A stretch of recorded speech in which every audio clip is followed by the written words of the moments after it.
Hey, third graders, welcome back. I apologize that I haven't read a little bit more of Stuart Little, but I tried to record once and it wasn't working. So we're going to get back to Stuart Little today. We ended on chapter 3, and what I'm going to do is read chapter 4 and 5 today, and then I'm going to try to do chapter 6 on its own because it's a very long chapter. Okay, so we've read all the way up and learned all about Stuart and his family. And what we're going to read today is about Stuart growing up and things that are happening in his house. Okay, so chapter 4 is called Exercise. One morning in the month of May, when Stuart was 3 years old, he arose early as was his custom, washed and dressed himself, took his hat and cane, and went downstairs into the living room to see what was doing. Nobody was around but Snowball, the white cat belonging to Mrs. Little. Snowball was another early riser, and this morning he was lying on the rug in the middle of the room, thinking about the days when he was just a kitten. "Good morning," said Stuart. "Hello," replied Snowball sharply. "You're up early, aren't you?" Stuart looked at his watch. "Yes," he said. "It's only 5 minutes past 6, but I felt good and I thought I'd come down and get a little exercise." "I should think you get all the exercise you want up there in the bedroom, banging around, waking all the rest of us up trying to get that water started so that you can brush your teeth. Your teeth aren't really big enough to brush anyway. Want to see a good set? Look at mine." Snowball opened his mouth and showed 2 rows of gleaming white teeth, sharp as needles. "Very nice," said Stuart, "but mine are all right, too, even though they're small. As for exercise, I take all I can get. I bet my stomach muscles are firmer than yours." "I bet they're not," said the cat. "I bet they are," said Stuart. "They're like iron bands." "I bet they're not," said the cat. Stuart glanced around the room to see what he could do to prove to Snowball what good stomach muscles he had. He spied the drawn window shades on the east window, with its shade cord and ring, like a trapeze, and it gave him an idea. Climbing to the window sill, he took off his hat and laid down his cane. "You can't do this." "I'm sorry. You can't do this," he said to the cat. And he ran and jumped onto the ring the way acrobats do in a circus, meaning to pull himself up. A surprising thing happened. Stuart had taken such a hard jump that it started the shade. With a loud snap, the shade flew up clear to the top of the window, dragging Stuart along with it and rolling him up inside so that he couldn't budge. "Holy mackerel," said Snowball, who was almost as surprised as Stuart Little. "I guess that will teach him to show off his muscles." "Help! Let me out!" cried Stuart, who was frightened and bruised inside and the rolled up shade, and who could hardly breathe. But his voice was so weak that nobody heard. Snowball just chuckled. He was not fond of Stuart, and it didn't bother him at all that Stuart was all wrapped up in the window shade, crying and hurt and unable to get out. Instead of running upstairs to tell Mr. and Mrs. Little about the accident, Snowball did a very curious thing. He glanced around to see if anybody was looking. Then he leapt softly to the window sill, picked up Stuart's hat and cane in his mouth, carried them to the pantry, and laid them down at the entrance to the mouse hole. When Mrs. Little came down later and found them there, she gave a shrill scream which brought everybody on the run. "It's happened!" she cried. "What has?" asked her husband. "Stuart's down the mouse hole." Sorry if you can hear Boo, who is whining to come into the room with me. So we're going to move to chapter 5. It's called Rescued. George was in favor of ripping up the floor. He ran and got his hammer, his screwdriver, and an ice pick. "I'll have this old floor in double quick time," he said, inserting his screwdriver under the edge of the first board and giving a good vigorous pry.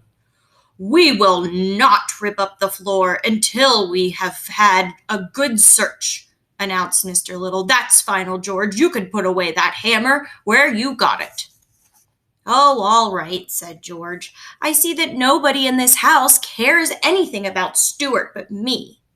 Mrs. Little began to cry. "My poor dear little son," she said. "I know he'll get wedged somewhere." "Just because you can't travel comfortably in a mouse hole doesn't mean that it isn't a perfectly suitable place for Stuart," said Mr. Little. "Just don't get yourself all worked up." "Maybe we ought to lower some food into him," suggested George. "That's what the state police did when a man got stuck in a cave." George darted into the kitchen and came running back with a dish of applesauce. "We can pour some of this in, and it will run down to where he is." George spooned out a little bit of the applesauce and started to poke it in the hole. "Stop that!" bellowed Mr. Little. "George, will you kindly let me handle this situation? Put that applesauce away immediately." Mr. Little glared fiercely at George. "I was just trying to help my own brother," said George, shaking his head as he carried the sauce back to the kitchen. "Let's all call out to Stuart," suggested Mrs. Little. "It is quite possible that the mouse hole branches and twists about and that he has lost his way." "Very well," said Mr. Little. "I will count to 3, then we will all call. Then we will all keep perfectly quiet for 3 seconds, listening for the answer." He took out his watch. Mr. and Mrs. Little and George got down on their hands and knees and put their mouths as close as possible to the mouse hole. Then they all called, "Stuart!" and they all kept perfectly still for 3 seconds. Stuart, from his cramped position inside the rolled-up shade, heard them yelling in the pantry and called back, "Here I am!" But he had such a weak voice and was so far inside the shade that the other members of the family did not hear his answering cry. "Again," said Mr. Little. 1, 2, 3. "Stuart!" It was no use. No answer was heard. Mrs. Little went up to her bedroom, lay down, and sobbed. Mr. Little went to the telephone and called up the Bureau of Missing Persons. But when the man asked for a description of Stuart and was told that he was only 2 inches high, he hung up in disgust. George, meantime, went down cellar and hunted around to see if he could find the other entrance to the mouse hole. He moved a great many trunks, suitcases, flower pots, baskets, boxes, and broken chairs from one end of the cellar to the other in order to get at the section of the wall, which he thought was likeliest, but found no hole. He did, however, come across an old discarded rowing machine of Mr. Little's, and becoming interested in this, carried it upstairs with some difficulty, and spent the rest of the morning rowing. When lunchtime came, everybody had forgotten about breakfast. All 3 sat down to a lamb stew which Mrs. Little had prepared. But it was a sad meal, each one trying not to stare at the empty chair, which Stuart always occupied, right next to Mrs. Little's glass of water. No one could eat. So great was the sorrow. George ate a bit of dessert, but nothing else. When lunch was over, Mrs. Little broke out crying again, and she thought Stuart must be dead. "Nonsense, nonsense," growled Mr. Little. "If he is dead," said George, "we ought to pull down the shades all through the house." And he raced to the windows and began pulling down the shades.